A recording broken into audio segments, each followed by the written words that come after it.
Well, really, it's a cooking show. The Taste is a cooking show, which really is about what it says, the taste. So we don't see any plated food. We don't know what cook or chef, and believe me, there are cooks and chefs, home cooks, very, very elevated professional chefs competing against one another.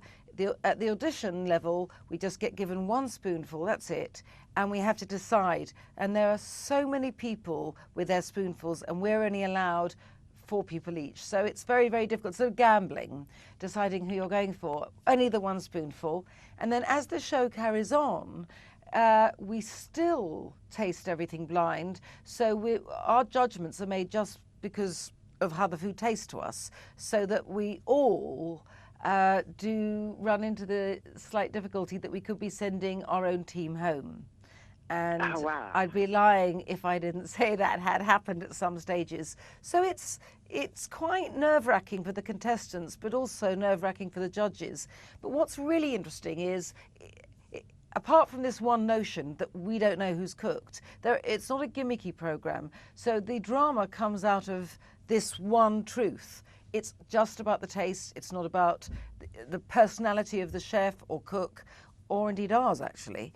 So the reality comes out of that. So there's no need to start having, oh, let's make people climb up a mountain and cook while holding onto a rope, or let's make this a program where they all go on, and cook in a paddling boat or something. So it really is about food. It's not actually about what is new and outrageous for TV. And actually you get something that's much more new and outrageous that way, not least because the judges, were always having either meltdowns or general humiliation. I mean, it is actually funny, you're right, because I think one's animal instinct makes us not really enjoy eating something without looking. I mean, you can see in a spoonful. I often try to eat with my eyes shut.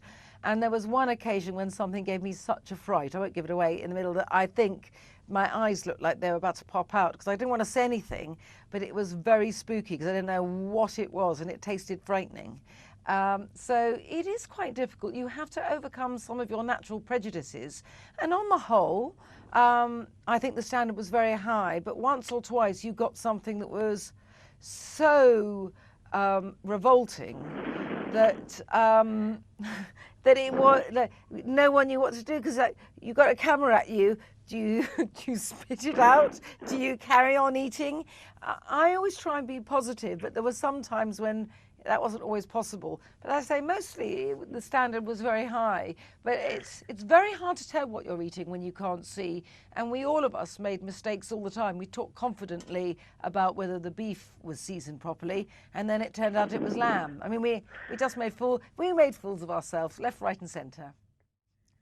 Do you know, I think we have a dry sense of humour, and because we are foreign, we can allow ourselves to behave in maybe a slightly different way. I mean, you think an English accent is a big deal. When you see Chef Ludo with his, I tease him, I say he's got a comedy French accent.